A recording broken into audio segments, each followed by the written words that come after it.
This ancient Benin story will leave you asking for more. Watch till the end. A story written by Christy Midnight Tales.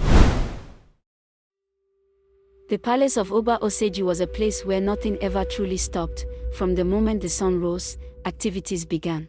Maids swept the wide compound, guards changed shifts, messengers moved in and out with urgent footsteps. Even visitors knew that once you entered the palace, you were stepping into a place where order, tradition, and authority lived side by side. Oba Oseji himself was a respected king. Tall, composed, and firm in judgment. His presence alone commanded silence. Chiefs listened when he spoke. Elders nodded in agreement. The people trusted his rule. But inside the palace, beyond the public eye, there was another side of the king that many people knew but rarely spoke about. The Oba loved his first wife deeply. Queen Ewere was not just the woman he married first, she was his first love. Long before the crown sat on his head, Ewere had already sat in his heart. She was with him when he was still a prince, when life was simpler, when love came without pressure. Even after becoming king, Oba Oseji never changed towards her. Most nights, he slept in her hut within the inner chambers of the palace. It was not the biggest hut, but it was warm and familiar. That was where he found peace. That was where he laughed freely. That was where he rested his crown. Both literally and in his heart, the palace maids noticed. They noticed how often the king chose her place. They noticed the way he spoke to her softly. And because of that, they respected Queen Ewere greatly. No one talked back at her. No one treated her with contempt. Some of the younger maids even admired her quietly, because she was gentle, calm, and never wicked. She carried herself with dignity, but beneath that calmness, there was a struggle. Queen Ewere had not conceived. At first, it was not an issue. The king was young. The marriage was fresh. Everyone believed time would take care of it. But as months turned into years, and years passed quietly, people began to count. Festivals came and went. Other women in the palace, wives of chiefs and nobles, began to carry children on their backs. Newborn cries filled the air. Meanwhile, the queen's hut remained silent. Whispers started. Queen Ewere heard them. Even when no one said anything to her face, she tried not to show it, but each time another woman announced a pregnancy, something tightened in her chest. Each moon that came and went without signs felt like a reminder she could not ignore. She did not sit idle. Queen Ewere tried everything she was told to try. She visited different herbalists, some from nearby villages, others from far places whose names carried weight. She drank bitter concoctions that made her weak. She swallowed herbs whose taste stayed in her mouth for days. She followed strict instructions, waking at odd hours, bathing at certain times, avoiding certain foods. None of it worked. The king, on the other hand, never treated her differently. He never insulted her. He never embarrassed her. He never allowed the elders to speak carelessly in her presence. In public, he stood by her side proudly. In private, he reassured her, but unknown to him, his kindness was also hurting her, because Queen Ewere understood something clearly: love alone could not protect a throne. Oba Oseji was not going to remain young forever. He needed an heir to succeed him after he joined his ancestors. The elders noticed it. The chiefs noticed it. The ancestors, according to tradition, were watching. A king without an heir was a risk to the kingdom. Queen Ewere carried this knowledge silently. One night, after holding it in for too long, she finally spoke. They were alone in her hut, the palace quiet around them. With a heavy heart, she told the king something she never imagined she would say. She asked him to take a second wife. At first, the king was shocked. He refused immediately. He told her he didn't want another woman. He told her she was enough. He reminded her of their love, but Queen Ewere did not raise her voice. She did not argue. She only explained gently that the kingdom needed an heir. That tradition would not wait for feelings. That one day, love would not be enough to stop chaos. The king struggled with the decision. For days, he became withdrawn. He spoke less. He spent longer hours alone. He stood before the ancestral shrine longer than usual, as though hoping the spirits would give him another option. But tradition does not bend easily. Eventually, Oba Oseji made up his mind. He would take a second wife. Not because he wanted to, but because he had to. Once that decision was made, the atmosphere in the palace changed.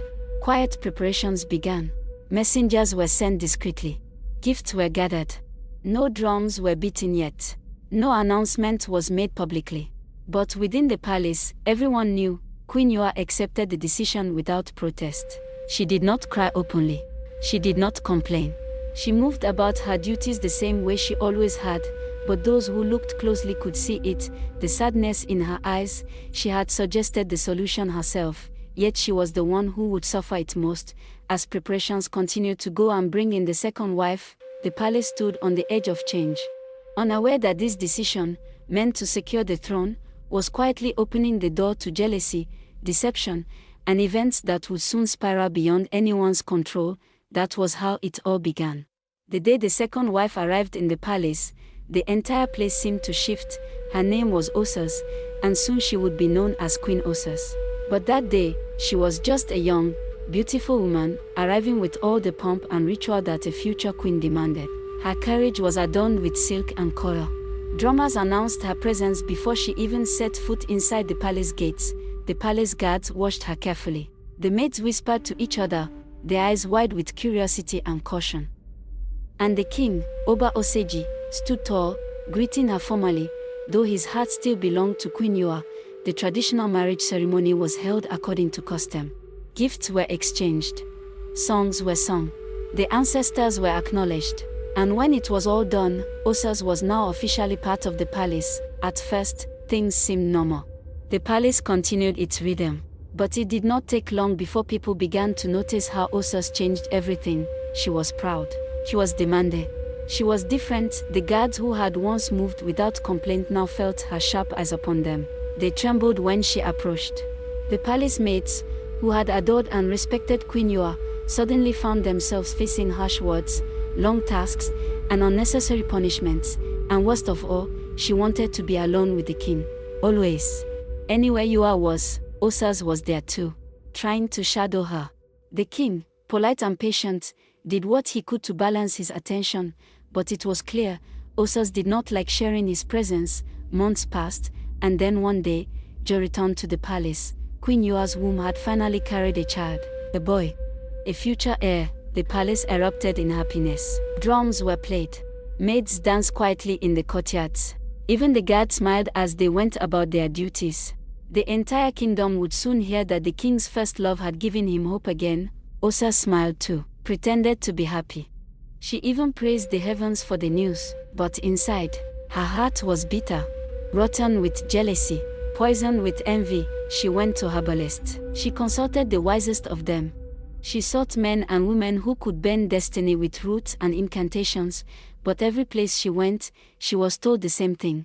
The child she carries is chosen. Nothing can stop it. The words sank into her like cold water. She could not believe it, but neither could she fight it. Every herbalist, every charm, every spell. All failed. If I cannot stop her child, then I will destroy her and the child myself, she whispered to herself, but the palace still had rules. Tradition dictated that the king was not to see his wives during pregnancy until after childbirth. And Osas realized this rule was a perfect opportunity. A plan began to take shape in her mind. She faked her own pregnancy. She carefully arranged for the king to believe it. He rejoiced. He celebrated the idea that both his wives were carrying children. He did not suspect a thing. Unknown to him, Osas was counting every moment, every heartbeat, every movement, plotting quietly, patiently. Then came the night when Queen Ewere let the king know about her plans. She passed the message through the guard. He told him she would go to her maternal hometown to be with her mother and to give birth there. The king hesitated. He wanted to stay close, but tradition and duty prevailed. He finally agreed. Queen Ewere carried a male child, and the moment the guard passed this message to the king, Osas was listening. Hidden, silent, calculating. Every word sank into her mind like a seed. That night, Osas returned to her hut. The torches flickered against the walls as she sat in the quiet. No maid dared disturb her. No guard came near. She began planning every step, every possible move just to make Queen Ewere and her unborn child disappear. 2 days before Queen Ewere was to travel to her maternal hometown, the palace was tense, but no one could tell why. Osas had already set her plan in motion. She had spoken with some guards from the neighboring village, men that knew nothing else than to squeeze life out of someone. She gave them 2 bags of cowries, royal coral beads, and promises of more if they carried out their task without failure. They were to intercept Queen Ewere on her journey and make sure she never reached her maternal home, but the gods were watching. On the morning of her departure, Queen Ewere decided to travel alone. She wanted to feel the cool morning air on her face. She wanted to hear the whispers of the forest and the songs of the birds. She wanted, for a moment, to forget palace walls and duties and simply exist as herself. She stepped into the bush paths of the Benin Kingdom, the familiar trails weaving between trees and streams. Her heart was calm. Her thoughts were filled with the joy of carrying the king's child, the heir apparent to the throne, and then, without warning, the men came out of nowhere. Tall, silent, shadows in the foliage. Queen Ewere did not scream. She did not run. She stood tall, the way she always did, facing whatever came her way, but the men did not strike. They did not harm her. Instead, they bowed slightly and spoke with solemn voices. Queen Ewere, go no closer to the palace for now. Your co-wife, she plans harm against you. She pretends to carry the king's seed, but it is false. You are protected for now, but be careful. Queen Ewere felt a shiver, but she also felt the calm of divine protection. She nodded silently, heading to the path of her maternal home. The assassins, knowing they had failed, did not dare report this to Queen Osas truthfully. So, they did the next best thing. They stained her traveling cloth with animal blood and returned it to the palace, claiming they had carried out her death. Osas rejoiced as though a great victory had been won. She danced silently in her chambers, whispering thanks to any spirit that would listen. At last, her rival was gone, or so she thought, but in the palace, grief had taken hold. Oba Oseji refused to attend palace meetings. He stayed in his chambers, staring into the walls as if Queen Ewere herself might appear at any moment. He mourned openly for 4 months. He wore black, he spoke little, he barely ate. Chiefs came to plead with him, but he only shook his head. His heart had been pierced by the supposed loss of his first love. Meanwhile, Osas continued her masquerade. She moved among the palace maids, pretending to be full of sympathy, pretending to grieve alongside the king. But in truth, she was careful, calculating her next moves, yet not everyone in the palace could be deceived. One maiden, young, observant, and brave enough to notice what others ignored, suspected something. The queen. She is not truly carrying a child, the maid whispered quietly to herself, but she dared not speak a word aloud. One false accusation, one slip of the tongue, and the queen's wrath could fall upon her. Everyone knew Osas had ways of making those who opposed her disappear. Time passed, and the king slowly returned to his duties. Life in the palace resumed its rhythm, though the shadow of Queen Ewere's supposed death lingered over everyone. And then, one day, Osas passed a message to Oba Oseji through his guard. My king, he said, the queen said it is time to go her maternal home, in order to have her baby. The king, still weighed by grief, hesitated. He remembered Queen Ewere. He remembered the child that should have been born. And slowly, he nodded. The palace shifted again. Weeks passed, and messages came from her maternal home almost every market day. The queen is well. The child kicks strongly. The ancestors have accepted the pregnancy. The palace relaxed, the elders smiled again. The king, already battling an illness no herb could cure, held on to the hope that a male child would soon secure the throne.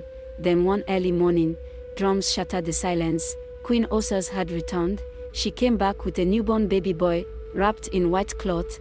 The royal drummers nearly split their drums. Messengers ran from compound to compound shouting, "The gods have favored Benin. A prince is born." The king wept openly. He did not know that the baby placed in his trembling arms was not his blood. It happened on a moonless night, in a neighboring village, far from palace walls. A young woman labored quietly in a mud house, her scream swallowed by the darkness. The local midwife wiped sweat from her brow as the child slid into her hands, a healthy baby boy, crying loudly as life filled his lungs. Before dawn could break, footsteps approached. 5 bags of cowries were poured onto the earth floor, the sound heavy and final. Queen Osas sat in the shadows, her face hidden beneath a veil. "I want a male child," she said calmly. "No questions. No names. No memories." Fear silenced the midwife. Hunger silenced her conscience. Before sunrise, the newborn was gone. The mother woke later, with breast heavy with milk, arms empty, her cries tearing through the village like a curse. and Queen Osas returned to the palace. As a mother, years passed, the stolen child grew tall within palace walls, trained as a prince, praised as the future of Benin. But as the boy grew, Queen Osas changed. The king's health worsened, his voice weakened, his steps slowed, his authority faded. Queen Osas took advantage of every cough. Every night he couldn't rise from his mat, she spoke for him, she decided for him. Soon, land that belonged to families for generations was suddenly declared royal property under her name. Goats were seized, yams were collected forcefully. Palm oil, harvest, farm produce, nothing passed without Queen Osas taking her share. Anyone who spoke was punished, anyone who resisted disappeared. The people whispered in fear, "Is this the same palace we once trusted? Has the throne been cursed?" They mourned again, quietly, not just for the suffering, but for Queen Ewere, the first wife they believed was dead. They did not know that beyond Benin, in a neighboring village, Queen Ewere was alive, watching, waiting. Queen Osas, drunk on power, began to look outward. Her spies returned one night with dangerous news. "There is great mineral wealth in the eastern village," they said, "land rich beyond imagination." Her eyes lit up. She did not think of diplomacy, she did not think of bloodshed, she thought of conquest. War preparations began quietly. Weapons sharpened, warriors summoned. The palace buzzed with secret movements. Queen Osas planned to take the land by force, claiming it in the king's name. Though the king no longer had strength to object, what she did not know was that the very village she planned to destroy was the place where Queen Ewere and her son had been living, hidden, protected, raising the true heir in silence, waiting for the day justice would no longer be postponed. And as war drums began to beat in Benin Kingdom, fate smiled cruelly, because Queen Osas was unknowingly marching toward the truth she buried, the child she stole, and the queen she failed to kill. The awaited day was coming. Queen Ewere had already gotten the information about the raging war from Queen Osas. She was fully ready. On the morning of war day, the drums of war sounded. The earth itself seemed to answer. They met at dawn, dust rose like smoke as warriors clashed. Spears met shields. Cries filled the air. The land trembled beneath the feet of men who believed they were fighting for power, while others fought for truth. Queen Ewere did not hide behind warriors. She fought, side by side with her son. Mother and son moved like they had rehearsed this battle long before it arrived. Ahaz defended her with the strength of youth, while Queen Ewere struck with the precision of experience. Warriors who recognized her face froze in shock. "Is that Queen Ewere?" But they said she died. Fear entered the hearts of Queen Osas' men. The gods answered swiftly. Thunder rolled without rain. A strange wind blew dust into the faces of those who fought for lies. Confusion spread among Queen Osas' warriors. Their steps faltered. Their courage broke. Before the sun reached its peak, Queen Osas was defeated, captured. Her allies fell to their knees, begging for mercy that never came. Queen Ewere did not execute her. No, she chose something worse. They marched back to Benin Kingdom, Queen Osas, bound and disgraced, followed by the warriors who enabled her cruelty. As they entered the city, the people froze, then chaos erupted. Some screamed and ran, "A ghost! The dead queen has returned." Others fell to their knees, tears streaming. "I knew it. I knew Queen Ewere was never dead."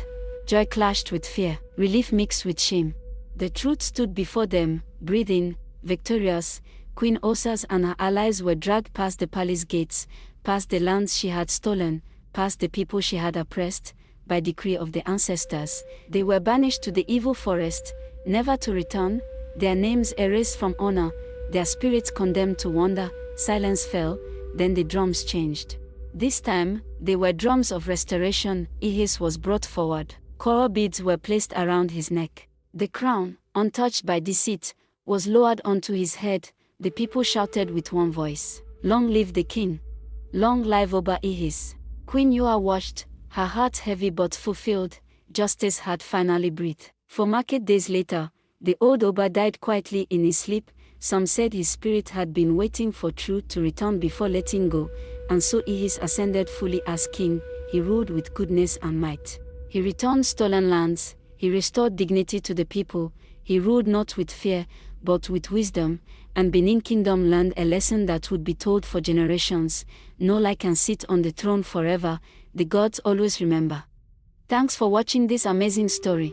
Don't forget to support me by dropping a beautiful comment, like and share. Your support helps me do more. Till we see again in my next story. Bye.